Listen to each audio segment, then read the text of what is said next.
Hey, you there. Thank you for watching, and welcome to Forge Alliance Forever. Today, I have a 5v5 custom match on the Necroxus map generator. So let's go ahead and introduce our players, starting with Team 1 on the western side of the map. Starting with the player of Tassin in Snow White, going first land as a Seraphim. To his northeast in Imperial Gray, we have Vinyl 117 going first land as a Seraphim as well.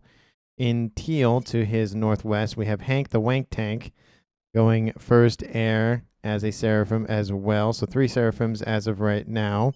The first different species faction player of Maximus Triple X going first land in that is Barbie Pink or Hot Pink. Again, going Aeon first land. And last but not least, for Team 1 on the western side of the map, we have Cascade in Crimson going first land as a Cybran. So 3 Seraphim, an Aeon, and a Cybran. No UE of Tech represented on the western side of the map. Transitioning to the eastern side of the map, starting with the northeast player of Kifka going first land in Amethyst Purple. I always have to think for a second. Again, Abysmal always pops up for some reason, and I don't know why. To his southwest, we have Freshie going first land in Pac-Man Yellow. Again, that is an Aeon going first land and second land. To his southeast, we have the Royal Purple player of Dorset going first land, second air, most likely as a Seraphim. To his southwest, we have Joker going first land as a Seraphim in glow-in-the-dark green. And last but not least, for Team 2 on the eastern side, we have Nomander going first air, second land. Very interesting change up in that order. In Royal Blue as well. So the racial disparity on the eastern team of Team 2, we have one Cybran, 2 Seraphim, and 2 Aeon. So no UEF technology at all in this entire game, which at a 10v10 is kind of rare. You would think somebody would want, a Maver or broadswords or any of that sort, but no one electing to go UEF in this match. We have some civilian structures here to the southwest and northeast, and a decent amount of reclaim. It's kind of just like all over the place, but there's a decent amount gathered around these middle plateau area. We have some over here in the cardinal directions of it's a 2, 4, 8, and 10, and then we have a decent amount on the 12 and 6 o'clock positions. Just a shout out to the Phantom game I casted yesterday. I appreciate everyone who has watched it, and if you haven't, go ahead and check it out. It is a very good match. Lots of back and forth, and again, of course, it's a Phantom match, so just the Navy craziness is just all abound in that map. So if you love Navy, go ahead and check out that one. That is the second Phantom cast on the channel, as well as it was the 50th cast as well. So again, appreciated to everyone who watched it and enjoyed it. And if you haven't watched it or enjoyed it, or if you just want to watch it again, just go watch it. We have a forward drop out here from Tassin, dropping some engineers for this forward production facility. He's probably going to build with the group of Mechs. Speaking of Mechs, it's a little hard to see because of the white ground, but there's not a whole lot of Mechs. A lot of them kind of actually on the southern and northern side of the map. So the land players on those sides of the maps will definitely get a boost to their eco. And you can just see, due to that fact, we have a lot of the Mechs for the air player, for Team 2 at least, going for a lot more of the Mechs, just due to the fact they need that extra eco to pump out those ASFs quite quickly. We have the comm of Joker moving to the front lines with his partner of Nomander going southwest, trying to shut down this forward production base. We have a bomber overhead taking out one engineer. It was the engineers out from Tassin were able to build a factory, but I don't think that's going to last super long with the advancement of those comms. The comm from Vinyl went east into the middle, and then has now started to pull south to help stave off this incoming attack. To the north, we have 2 comms on approach. We have Maximus Triple X and Cascade, trying to claim as much territory as they can. We have a similar drop out here from the player of Kifka. He already has a forward operating base here to the north, and he's probably going to try to go for this reclaim and further Mechs. But there are some tanks nearby, these Aurora and a Spirit, and that Spirit will be able to see those engineers here pretty soon and start firing on their positions. They start reclaiming all of those buildings.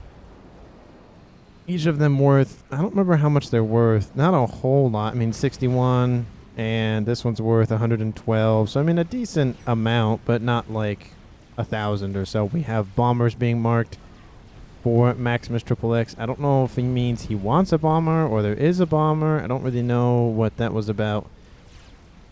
The transport out here from Kiev did drop an engineer onto this upper plateau. Wouldn't be surprised to see a land factory producing some artillery, as well as getting up the T2 and going for the clink hammers, or I forget what the Aeon ones are called. If they build them, I'll go take a look at them. But the column of Maximus, past the not the horizon line, but I forget what the midway point, at least if you were to drag it down vertically, and with Cascade as well. So we have two players on Team 1 past the 50% line, and you can notice that Freshy is moving his units, some of them around the plateau his partner has an engineer on. So trying to cut off any reinforcing units. Very good tactical move there to ensure that you can isolate both of those comms, at least get one of them would definitely be the play here. We have the comms out here from Joker and Nomander following suit in the southern portion of the map. They're pushing very heavily, and Vinyl is in a 2-to-1 scenario. If these Aurora come in and help Joker, Joker has taken some hits on that chassis, but nothing too dangerous. We now have Tassin trying to catch up to them, but again, all the comms walk at the same speed. Gun speed and range going down for Freshy. He already has the gun range, so going for the Aeon sniper comm. We have a bomber over the top. Gun range going down for Maximus, going to get the speed most likely next. Anti-air turrets build up, takes out that bomber, so not really a huge concern. I love the placement of the radar here on this plateau. Able to see a decent section of that north part of the map. Was able to see those incoming units. Unfortunately for Freshy, a lot of those units that he had grouping up over here were taken out, so he's going to have to fall back here. But Team 2 has taken the middle of the map, and that's going to offer them a decent amount of protection. And of course, units stringing in will have to, fall in from one of these very thin corridors. Freshy probably should bring his comm up here to help deal with this and also rep up his veterancy. We have a T2 going down for Vinyl, repping up some hit points and getting probably PD would be the name of the game. We have Tassin. All that forward factory was destroyed. He is going for an upgrade. It doesn't tell me what. Let me scroll back. He's going for gun. That would probably make sense. That or T2, one of the two. We have a huge land army out here from Joker over here on the southern portion of the middle. We have a column of Dorset in the middle just kind of hanging out, and of course the column of Hank, the Wank Tank, over here to the west. Freshy pushing forward with those units. Couldn't take all of them out that we're trying to do a run by, but there are nearby units to help reduce the enemy forces. We have Maximus's units grouping up here. I don't know what they're doing, but now we have a flanking maneuver out here from Kiefka going for that comm. At least I hope that's what he would be going for. They're trying to push around, trying to do a run-by on this northern edge, and you can see the units out here from Maximus trying to intercept. They will intercept and probably kill all of them. A couple auxiliary measures being taken out for Freshy. We have PD, a couple of Biblians have been spammed up for Kiefka here to the north. We have any nonsense going down here. Tassin has that upgrade. We have Nomander with no upgrade. Speed and range going down for Joker. T2 almost completed. It might get canceled from these incoming damn spam. Vinyl is dropping into the yellow. Engineers are trying to assist in that upgrade as fast as they can. Zooey are lobbing in their shells as well. Vinyl taking lots of hits. 93. It will complete. He drops into the yellow. He will get some hit points back from that. Drops in, goes back into the yellow, drops back into the red, and he will get out of there as fast as he can. That was definitely a risky play, but he was able to pull it off, so good on him. And again, I do want to appreciate the fact that now, at least for this match, the text for Team 1 and Team 2's players can actually be read very easily. White and yellow on a dark background, very easy to read. So again, thank you to the just the first player on those teams being a color that can actually read. Do appreciate that. We have Freshy being assaulted by a Shimmer out here from Maximus, but again, Team 1 Bomber isn't going to really do a whole lot. We are reaching 10 minutes in the match. Would like to see some progression in the air game. Where we have T2 has now been achieved and is going T3 for Hank the Wing Tank on the eastern side. We have T3 about to complete, and he has a build order. He is spamming that out as fast as he can, getting an engineer, and then I think a scout, ASF, and then more engineers, and then more ASF. Definitely would be the way to go. Wants to get a nice readout on the western, wrong team, western side of the match. Talking about in terms of ratings in this game, it is a 93%. 1520 is the average on Team 2, and Team 1 is at 1480. Team 2 has the highest rated player of Nomander with the tied for the lowest rated player of Dorset and Hank the Wink Tank. We have a couple, 1500s. There's a 1900 for Cascade, so it's honestly it's fairly well balanced. 40-point differential, at least when they're rounded off. I don't remember the exact numbers off the top of my head, but players, especially this community, does a pretty good job of trying to manual balance. I think it's called manual balance. There's an auto balancing as well, but that's usually for the ranked or ladder matches. Both the comms of Maximus and Cascade are falling back. Freshie is moving into intercept. He's pulled all of his units around this plateau. Units are colliding with him against this comm. Cascade is now running away from Freshie. Maximus is trying to get in there to support as best he can. We have interceptors over the top. Freshie's being assaulted by Corsairs. Where are the ASF or interceptors out here from Team 2?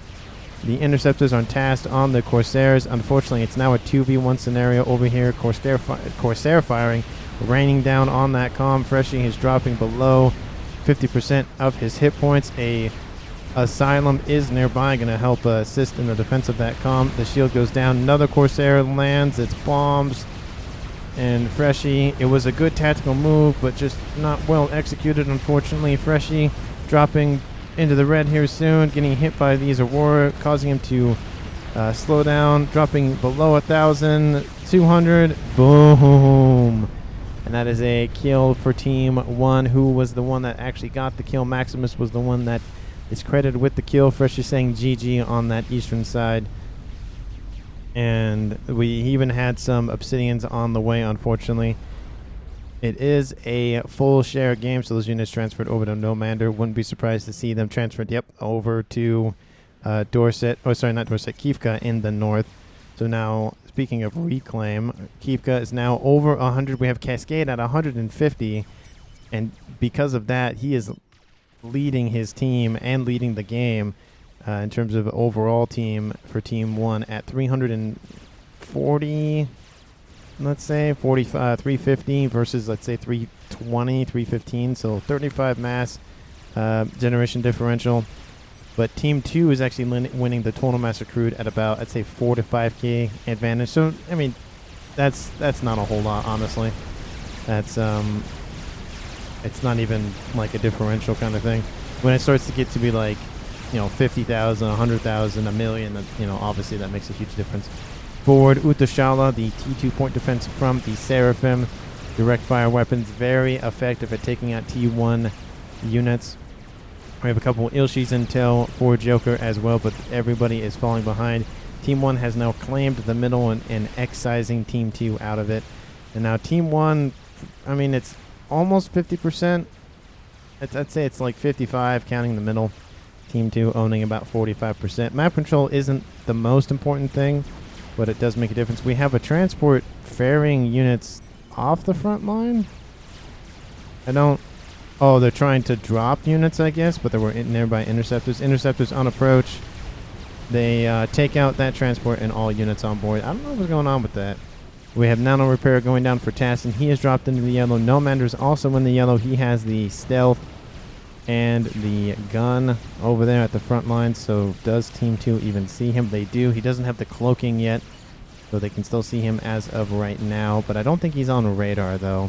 So if he goes out of sight, they won't be able to see him on radar. We have a run-by attempt down here to the south, but there are nearby hoplites and other units, and this push isn't going to get anything done. Those comms out here for Team 1 are being caught up by some Ilshis. Couple of overcharges go into a couple of them, save more of those hit points on the chassis of Hank the Wing Tank. Hank the Wing Tank is in danger of being sniped here in the middle. A couple Corsairs or a couple strap bombers. There is ASF coverage over him to ensure that he survives, and he is probably going to retreat back. He is the air player, so Team 1 really wants to save him, and Team 2, of course, wants to take him out.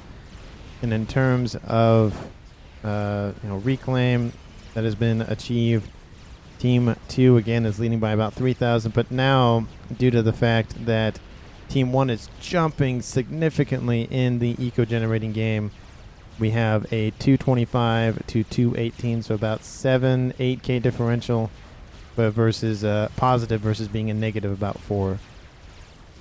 Units out here from Kivka have pushed all the way to the main base of Maximus XXX, able to get in the backline. The Obsidian tanks, the T2.5 units, as I call them, because they're essentially just like a mix of they're similarly tanky.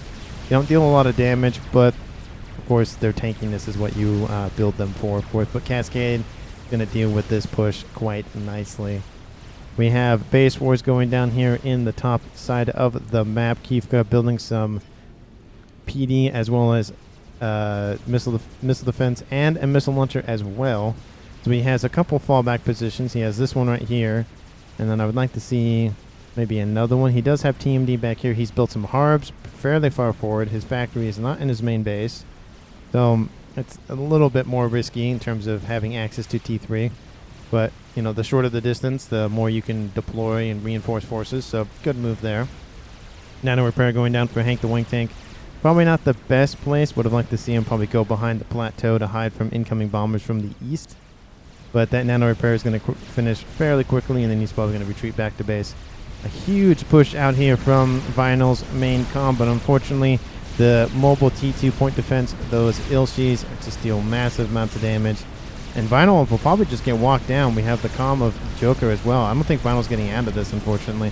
He does get a rank event. He is a 5-star comm, so he will be able to survive a lot of incoming fire. We even have some bricks as well. Vinyl dropping into the red. This will be the first kill for Team 2 if Vinyl doesn't get out of here. Dropping below 1,000, and that is a kill. Some of those bricks do survive, taking out a decent amount of force for him as well. This is now a 4v4 game. Players left alive in the match at sub 20 minutes.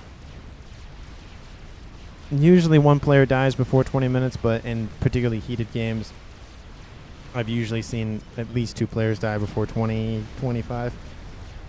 All of control of the southern portion of the map for Team 1 is now in TAS and Sand, so we kind of see this mirroring effect of one player has the control over the north on Team 2, and one player has control of the south. And what that allows is for a lot of the resources to be diverted to not more causes, but less causes. So like more of the collective mass goes to one thing, so it produces or builds faster. We have another base war going down here in the south. A couple Utashalas. We have the comm of Nomander just prioritizing PD destruction. We have Tassin over here going after the comm of Nomander. We have some hoplites nearby. These rockets deal a decent amount of damage. They're going to hide under shield coverage. Very good move there. Oh, excuse me, my voice cracking. We have, again, another push out here from Kivka, just getting all these ratings in. Very nice. And now they're going to go after Mexes. Taking out a decent amount, but I don't think they deal enough damage to really warrant pushing that much. Zup, the Mexes on hill. What was that? Freshy to Kivka. Zup, the Mexes on hill where the shield is. Zup? Don't know what that means. Let me know down in the comments what Zup means. Very interested to know. Take out where the shield is. Does it maybe he means Zap? Because it's Freshy talking to Kivka, so it's this, it's the same player. I don't know. Oh, these ones right here, maybe? But there's no shield here, so I don't know what that's about. Let me know down in the comments what that was about. I don't know what Zup means in that context. I don't know what it means at all. We have a SAM site taking out those flying over. I think that was an ASF it took out. Up Mexes. Oh, upgrade Mexes on the hill. Okay, that's what he was meaning. I was like, what? Yeah, there we go. He clarified himself. We have some Ilshis pushing on the forward production facilities for Tassin in the southwest portion of the map. We have an Otham siege tank, so this push isn't really going to amount to a whole lot. There's a couple bricks in tow as well, but again, I mean, there are that brick does stay. Those 2 bricks do stay alive, and those Othams are just dealt with fairly quickly. There are Ilshis in the tow as well for Tassin, so some damage will happen, but not really a whole lot. They do take out a couple mexes along the way. We have, looks like T3 already has been produced. Where is it? Oh yeah, the trebuchets, the T3 mobile artillery. T3 mobile artillery is very dangerous. Just deals massive amounts of damage in large quantities. And they're mobile, so, you know, if you need to retreat, you can move them and you don't have to constantly build. So that's the advantage of mobile, not mobile units, but units in general versus structures. The structures, you place it there, it doesn't move. Usually it does more damage individually, but the mobility, the versatility of having units be able to move is definitely worth it, especially if you're constantly trying to PD creep. You don't want to, like, constantly have to build more and more structures. But looks like Team 2 on, you know, the eastern side of the map dealing a lot better in the base wars, and a huge push out here to the north with some harbs. Are there any anti-air in the area? No, there are not. Definitely a oversight here, but a lot of these mexes are taken out. All of them were T3, and this force is probably going to go around this little hillside. We have a Rascom, probably going to build some PD. Yep, build some PD right now. Builds a radar station, some shields, and then Uthashala is going to be built on this cliffside here. But this push is going to come in. This force out here from Maximus is not going to get there in time. There are some sniper bots, so some damage will happen. But looks like some pathing issues. I don't know what's going on there. They can't fire on those Ilshis. Maybe they want to take this fight. The first experimental is built at 21 minutes. It is from Cascade. It is a Monkey Lord. Does Team 2 know about it? No, they don't. No, I don't know what that was about. That's, I mean, if I saw it, I wouldn't push that side, but the forces are retreating from Maximus, going to group up with the Monkey Lord and then annihilate them. So definitely a good tactical move there. A tactical retreat. But would like to see Kivka push a little bit further in. He is taking all the mexes, all of the mass out, so definitely a good move there. I love the fact that he has some units like hovering around the crater that was once his friend of Freshy. Definitely needs like a memorial service, 21 gun salute, that kind of thing. But the base war is just going in Team 2's favor on the southern portion of the map.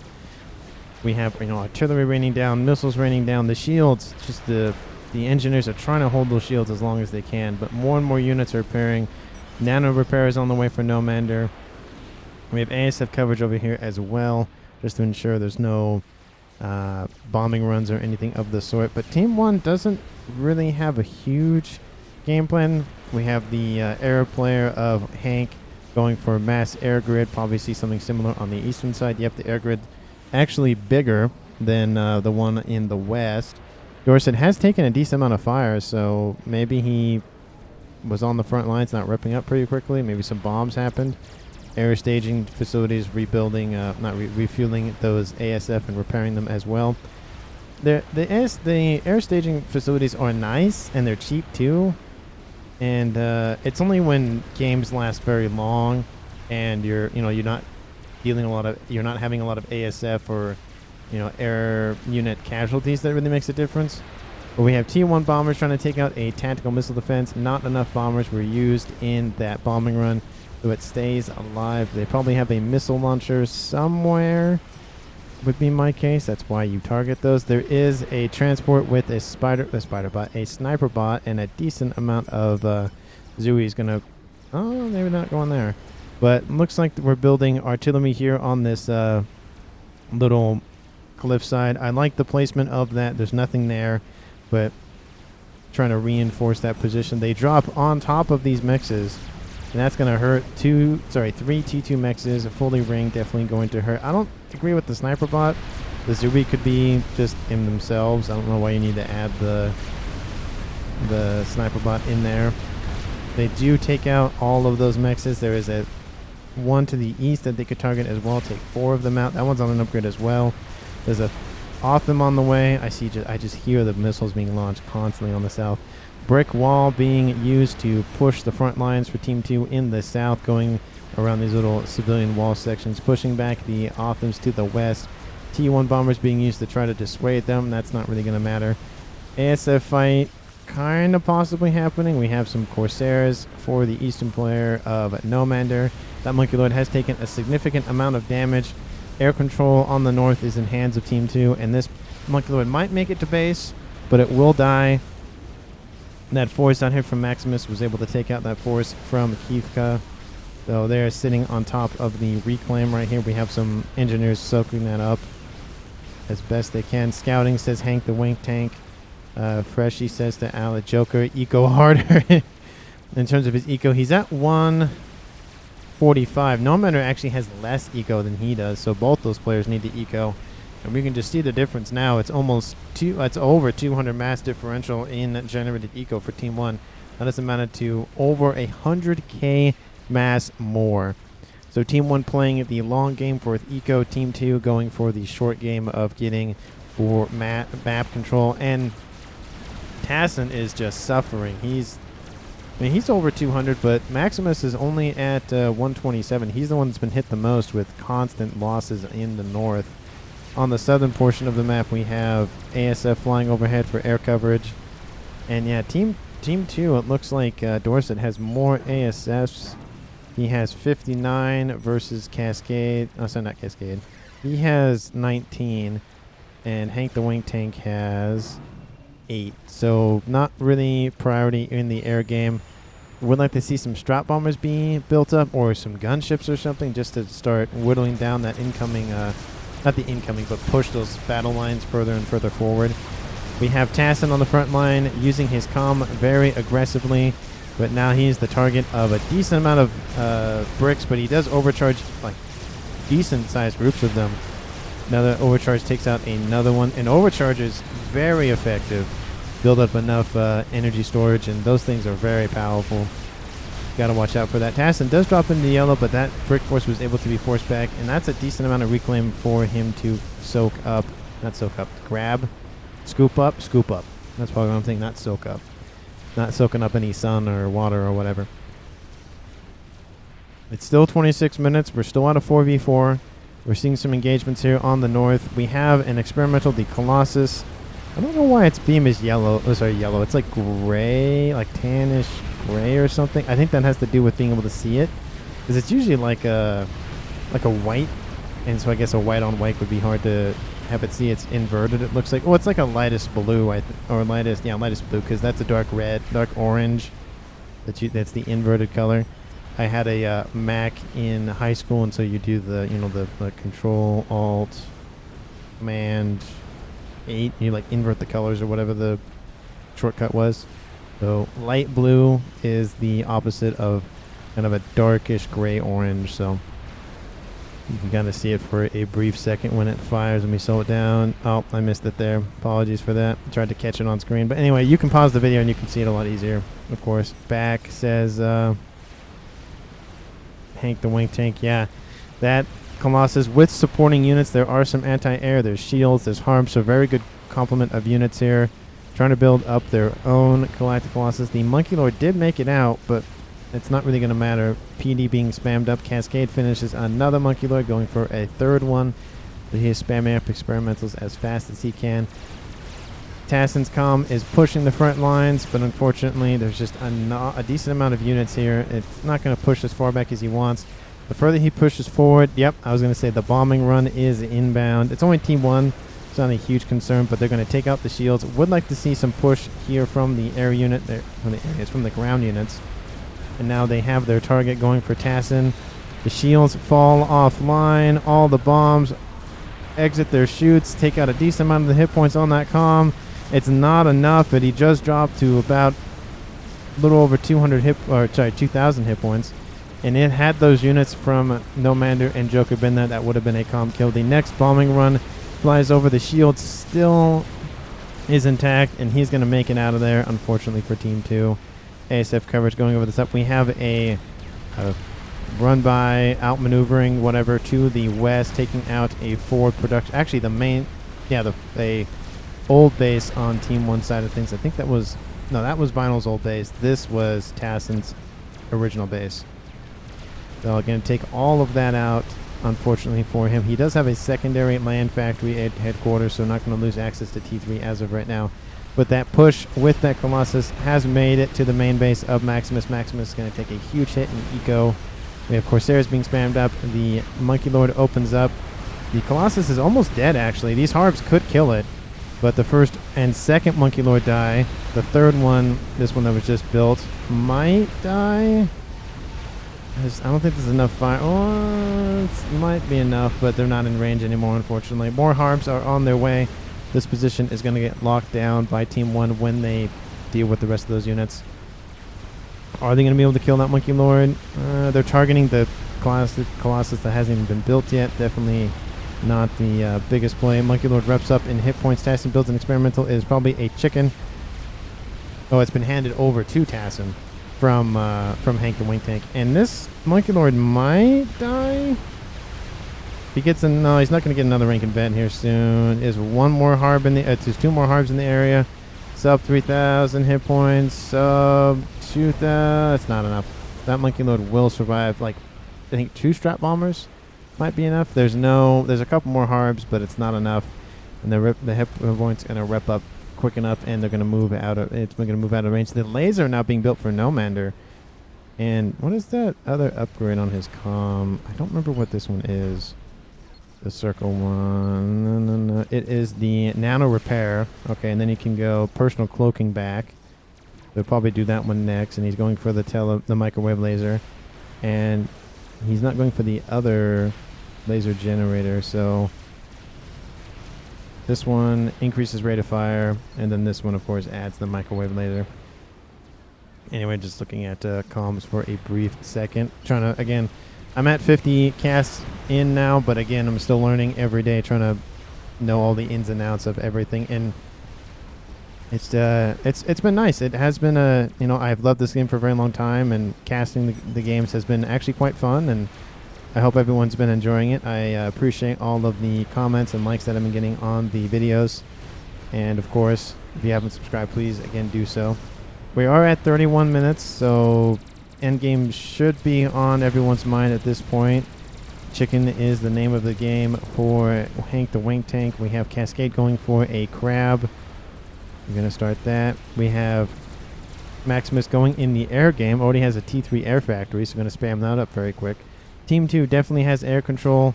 There are some ASFs out here for Hank, but again, not really a whole lot going on this western side. A huge no man's land on the west. Monkey Lord protecting it, but there's a decent amount of Harbs and shields here, so it might be in Team 2's hands in terms of that side. Anything in the back? ARAS going down for Dorset. We have anything in the back line? No. Anything at the front line? Probably see another GC at some point. He's just spamming up shields, spamming up Harbs. Very good placement there. Just trying to get as many units on the field as he can. And he could take out the middle, but he doesn't have anything to take out this 45 position. Artillery, of course, being built. Airfight kind of being teased, not really happening. There is that, of course, that chicken. There's a counter chicken over here from Joker, targeting the shields on the Athana. Athana. We have Othams on approach. Chicken fighting chicken. Chicken under shield coverage, so some of the hit points, some of the damage will be negated by that. Unfortunately, I think it's just out of shield coverage. The shield does fall, though. The chicken moves over to the west, trying to get out of the way. The other chicken for Tassin tries to move in, increase the chance of hitting units with the Ion Storm. We have PD being spammed up here on the eastern side by Hank the Wing Tank. The chicken is going in, going after Tassin. The first chicken falls. The second chicken falls. Tassin and Hank are going to get out of there unscathed. And both those Ion Storms go off. Not really going to do a whole lot. A lot of the engineers are going to get taken out. Shield coverage might get taken out. Yep, forward shield coverage does fall. So not really a whole lot of inflicting damage from that Iron Storm. Another set of bricks move out to the western side, trying to take out engineers and PD and all of that. I'm going to get a decent amount of work done. Would like to see them prioritize the Ilshi and, of course, the PD, but going after the NGs is also a good move there. Another chicken has been built for Tassin. He's going to probably put that to good use. But the artillery is now starting to rain down on the main base for Tassin. And that is gonna hurt. It's under. It should be under shield coverage. These asylums should move to cover those. But anyway, I think we do see a mixing of technology here. We have asylums from the Aeon and trebuchets from the Cyberans. I think the Cyberans have the best artillery. At least T3 artillery. I think. I don't know. Let me know down in the comments what unit has what faction has the best T3 mobile artillery. We have not mobile. We have tactical missile launchers over here. Shields running into an engineer being like, get out of my way. I'm trying to move. That chicken is being surrounded by bricks, but unfortunately when that dies, it's going to hurt a lot. The bricks are actually trying to avoid it by going around to the west. The chicken isn't being microed as much. That chicken will fall, so that's the third chicken that's fallen on this western side. The bricks, some of those are going to die, but a lot of those are going to make it out unscathed. I have Keep Cup pulling in Harbingers over here for some reason. I don't know why. Maybe just going to give them over at some point. Who knows? We are again seeing the bricks just constantly streaming in one by one. Another chicken has been built. Would like to see that chicken built further forward just so it has less travel time. And sometimes you don't think about that, but there's another chicken here for Tassin, probably built by Hank or him as well, but I think it was built by Hank. Hank has the more eco to build it. Cascade at 700 mass a second. He's the only reason why his team is being competitive in the generated eco game. They're still leading by 270,000. He's built a crab in the middle. I was going to say chicken, but crab going to go after these forces out here from Keep Cut. Keep Cut taking out auxiliary defenses. They're not close enough to target these ones over here, but they'll take out this northern, I was going to say peninsula, but northern plateau. A-RAS going down for Maximus, trying to spam up his eco the best he can. How many RASCOMs does Cascade have? He has 39 so far. So, again, that is leading to the 746 mass a second. Microloid patrolling on the northern side of the map. These units are just going to like huddle around for warmth and then just summarily die. It actually would be better to control K and not give the rank and vet to that megalith. Definitely something that high rated players do. If units are just dead, are gonna die, it's not worth it to give that thing any veterancy, because the veterancy could make or break a push. But we have again another brick wall pushing that front line of Team 1's southern base, and unfortunately it's not a lot of defense. There is a chicken in tow. Another chicken has fallen to the west. Lots of shield coverage. Love to see it. Love to see that mobile shield coverage. And the artillery is pushing up as well. What is the range on those artillery? So they can hit all the way up to here. So if they stop right here, they can just shell that position. They should stop at some point. Pushing all the way in is not probably the best idea. You want to soften up your opponent and then push in, not push in with the artillery and soften up at the same time. More of like a 1-2 punch kind of thing. Let's go down here to the eastern side of the map, getting heavy shield defenses. I'm surprised not to see any SMD. It's 36 minutes in. Oh, there's one. Sorry, excuse me. There is one right here, and it is loaded. There's another one here, and that one's loaded. Is there one over here somewhere? No, there's not one over here. Definitely a misplay. If Team 1 has a nuke, best optimal a line of attack would be down here to the south. Does anybody have anything SMD built for Hank the Wank Tank? Do I see any? A Cascade has to have one by now. Why would you not have one? Because that's just a definite misplay. We have bombers en route to get taken out by the ASFs of Team 1 out here from Hank. And that is going to be an ASF win here for Team 2. That's going to give them air control. So it is happening over a couple SAMs, but it's not going to amount to a whole lot. It's going to be air control. I don't see an SMD over here to the west. That's really weird. You'd figure with all that eco he would have built one by now, but... Oh no, it's switched. Oh, maybe some bad turns. The micro wasn't good enough. That actually pretty much coincides with like a neutral win. There are a little bit more ASFs here for Hank than we think. I apologize for missing it. It looked like Team 2's combined forces was enough, but they were not. That forward force was pushed back for Team 2 because of that crab. Crab still hasn't gotten a rank and vet though. I see artillery. Where is that? That shouldn't be T3. I assume it's T2 somewhere. I thought I heard an Awasher somewhere. I thought I heard the bomb go off, but maybe I am wrong. We haven't seen those yet. That 37 minutes. Joker has built an experimental. It's probably another chicken. He built it here at his main base. Again, we'll have to see that, like, you know, just kind of cohabitate with Nomander. He is building chickens farther forward. That is good there. Wouldn't like to see it under a little bit of shield coverage. We have one chicken here, a Monkey Lord that's been built, some bricks for defense. We have 2 Monkey Lords and a crab on the southern approach. Cascade now influencing more sections or more of the front line for Team 1. So Team 2 probably aiming to go after Cascade. He's building all of the SAM coverage. Look at the SAM coverage he has. Just 35 SAMs. He's been the one that's like, I'm going to sit here and eco and then win. So that's pretty much what his goal is. He's at 850. Team 2 is still winning by about 200 mass a second, but more than half of the mass generated on Team 1's side of the field is just by one player. So he could spam up a nuke and just go for it. And I think... Nope, that's a shield generator. No, that's a mass fab. He's going for T3 artillery with a disruptor next to a soothsayer, so he'll be able to see everything around him. Actually, that's Maximus's.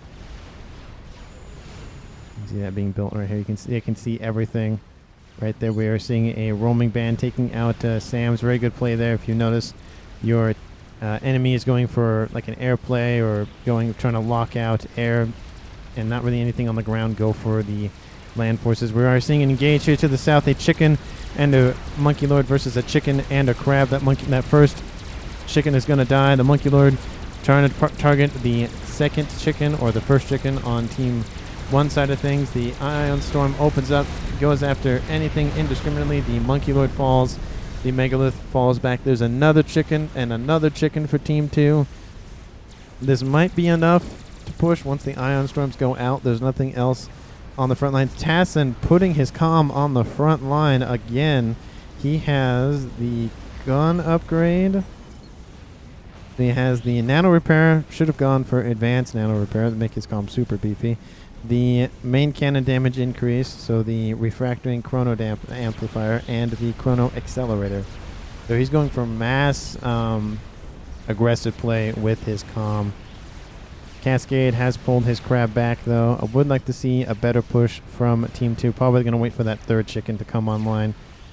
Team 2 is weak on that southern portion of the map, so if they can push, that would be the best thing. We have 2 Monkey Lords here for Cascade, and unfortunately Cascade has built another experimental. It is another crab, so using crab and Monkey Lord. So crab is the main bulky unit and the Monkey Lords as the expendable ones. There's issues going on in the cliffside here. We have this Colossus pretty much, oh, apologies for that, pretty much eye level with those forces. Units are just falling here. A lot of them can't really target. The Colossus isn't firing, which is very weird. You can easily walk this Colossus forth, but I don't think I'm going to do it. Mass Fab Farms being built by, I think that's Tassin, or is that Hank? That could be Hank, because they are Seraphim. Do we have anything to counter that artillery that's going to be built here in a couple minutes for Team 2? Well, Team 2 has built a Washer, so that's something. I don't see anything else, though, in terms of game ender stuff. Spamming up nuke defense. I just don't see anything. That's kind of disappointing because, you know, Team 2 they're winning the land game in terms of having map control. They're winning the eco game. We have a missile battery up here to the north going after, what's it going after? Probably Mechs or the crab. Yeah, it's going after the crab, trying to take some hit points off of it. Deals no damage because it impacts the ground and not the actual unit. You can see how tall this crab is. Actually, the AoE splash damage doesn't even do anything. Again, look, all the conflict happening here to the south. Not really a whole lot. We have mass engineers trying to scoop up all of those Monkey Lords. Good play out here from Cascade and Team 1 in general. Team 1 in the reclaim game has 400,000 reclaim, and that's pretty much the reason why they're still in the lead, as they're able to reclaim all of those dead experimentals and units. The crab and chicken push is starting to commence. Let's minimize all the little icons and just watch the defense unfold. We see crabs fanning out. Good placement there just to ensure that the Ion Storm doesn't take everybody else out. We have the comm of Nomander pushing forward. He is stealth, hanging out next to some chickens, but he's going to fall back. I think the hit points on the chickens are starting to fall. The All Washer flies over the top, takes a huge section of those hit points out for that Monkey Lord. Not Monkey Lord, the crab. And the crab does fall. Team 1 is defenseless here in the southern portion of the map. It's ASF colliding over here to the middle of the map. Bad turns out here for Dorset. We have some... I guess the ASS were going after Hanks, but the Cascades will get a decent amount of those taken out, and now that's going to give air control probably to Team 1. Maybe, maybe not. But that push to the south, Tasson's going to, hold the line as best he can with his comm. He has a decent amount of, DPS on that comm. I was trying to think for the word for a second. But it takes a huge section of those hit points out with an overcharge. Deals massive amounts of damage to the chassis. But the cannons from 2 different chickens are going to be just enough. He is 5-star. No more veterancy for him. That's going to be a kill for Team 2, dropping this to a 4v3 in favor of Team 2.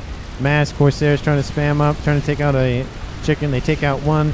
These forces out here from Team 2 have to move forward. The Awasher comes in over the top, probably going to land its bomb right on top of that front line. Lightning Tanks trying to take out the hit points on it. Drops it into the yellow. The front line is taken out. The ASF coverage trying to deal... Actually, those are Corsairs, not ASF, excuse me. ASF's now take out the second wave of Corsairs. Allwasher now just being just carte blanche, just taking anything and everything out. Probably in the next place will be taking out Hank. The bomb is dropped. Hank is the target of that bomb. Hank takes one to the face, dropping him to about 5,000 hit points. The Allwasher is still alive. It needs to recharge its next bomb. We have, bricks funneling in. We have that crab from the north. We should see a push on the north. Yes, we do with the Colossus. Team 1 is hemorrhaging its front line. They're bleeding everywhere. We have Hank trying to get onto a transport, trying to get out of there. We have another transport, a Cybern one. They pick it up. Team 2 notices that it's been picked up, and they're going to spam for it. They kill the comm of Hank the tank in the air. It was about to land. So unfortunate. It says suicide, but it's not really, obviously not a suicide. That was definitely claimed by Dorset. And now it's dropped from a 4v4 to a 4v2 in about a couple minutes. The crab does fall. Cascade is trying to keep his team alive. It's pretty much him versus the world. He does have that. I missed that the disruptor was taken out probably by. I think those were strats, right? No, it was just Control K'd, I guess. There's no damage around it. I mean, the P-Gen's taking some damage, but there's no, indication. Oh, I guess the Colossus took it out, so that's what it was. But the Allwasher does crash down, but pretty much in Team 2's side of things. The Monkey Lord trying to push back the incoming Brick Force. Brick's going to go after the P-Gen, start to deal damage to that air grid. They take one P-Gen out. Oh, it's going to be enough. Oh, does it get one more shot? Oh, 300 hit points left on that second one. It's a huge band of Rascoms to the west, though. And Crab is on its way. This is not looking good for Team 1. Team 1 was, in a good position with Cascade, but now they're starting to fall. That southern flank was the thing that pretty much will most likely end the game if it goes in their favor. Monkey Lord is killed off, unfortunately, for Cascade once more. We have some bricks that are still alive, dealing as best they can, going after mass fabs, brass comms being used to stave off the bleeding. We have restorers on approach for Kiev. In the east, we have I thought an artillery. Yep, it is a Hubatham. I don't know what that is firing at. That should not be firing at this stuff. It should be firing at Cascade's base. The crab is pushing forward. The noose around his neck is starting to enclose more and more. He's trying to build another disruptor, stops it, starts producing the Cerberus PD. There's another Colossus here to the north. This is not looking good for Team 1. Cascade could still pull it out if he gets, some sort of nuke or some sort of thing off, but unfortunately he's not going for nuke. He's not going for anything. And he's just trying to spam out Monkey. He does have a lot of Monkey Lords, though. He's trying to spam them up as fast as he can. He has 12 Monkey Lords either being built or in the process of being built. So he's trying to spam those out as much as he can. And they do a lot of damage. you know, when the lasers open up, we can just see the hit points just start to just be annihilated. 3 of them open up, 4 of them open up, and look at how fast those hit points are dropping. Just incredibly fast. The crab just gets annihilated. The air grid was the target the crab was going after. We have Hovatham landing next to Maximus. Another shot is about to impact. Just misses that P-Gen. Trying to spam up TMD. The Colossus moves in from the north. Another shell should impact here pretty quickly. The shield coverage just come back online. And I think Cascade is going to be a stave off the bleeding for the time being. He's trying to spam up Monkey Lords as best as he can. That's his best defense. There's 2 Colossi to the north. Lots of PD. There are Harbs in there soaking up incoming fire. The first Colossus is about to fall. The Monkey Lord over here falls as well. Shield coverage protects it just for a brief second, and then it's taken out. There's another Monkey Lord in defense, another one online, another one almost online. Oh, geez, Cascade is just pumping those things out as fast as he can. We have Spy Planes overhead getting a nice readout. Like that Hovatham still pumping out its plasma. We have another All-Washer almost constructed for Dorset. Did we got anything else here? 2 Monkey Lords trying to push back this front line, spamming up Medusa from Nomander here to the south. Man, Cascade, you know, still surviving. You know, it's pretty much a survival game now. He's just trying to pump out as much as he can. He has 5 Monkey Lords over here to the north. He's building a Scathis. Now that could bring him back. Team 2's base is decently covered, especially the air grid. But, you know, there is some weak points. There is a Disruptor being built for Nomander. If that comes online, that's going to hurt. Crabs being spammed up by Nomander as well. There is a Czar under construction. A Colossus just finished. Dorset in his main base just hanging out. The All-Washer is over there to the north. There's going to be another pusher pretty quickly. ASF's engage over here in preparation of that All-Washer. Does Cascade see it? No, he doesn't. He probably assumes what it is, though. The ASF are dealing as best they can to take out anything and everything they can. The bomb is on it. The bomber, or not bomb. The bomber is on its way. Shield coverage starting to fall. The bomb is released from its chute. How much does it take out? Takes out the shield coverage, and it kills the comm of Cascade. Oh, that's gotta hurt. Ooh. And now it's going to be a 4v1 for Maximus. I didn't think that bomb would actually be able to hit the comm right there, but I guess it did. I was kind of surprised. Maximus builds an experimental. It's probably one of those crabs. The Hovatham lands. Probably the Hovatham AoE took out some of those hit points, and then the rest of them were taken out by that bomber. And the All-Washer, pretty good. Oh, that sucks to have that be taken out. Easy Scathis Rust, especially. And then the comm of Maximus is killed off, and that is a win for Nomander and Team 2. Thank you so much for watching. I greatly appreciate it. Again, it was a very, very close comeback opportunity. Had that Scathis been built, it probably would have given Cascade enough breathing room to help. But he was just, once that southern wall fell, it was just, that was it. That was it for Team 2. Or sorry, for Team 1, excuse me.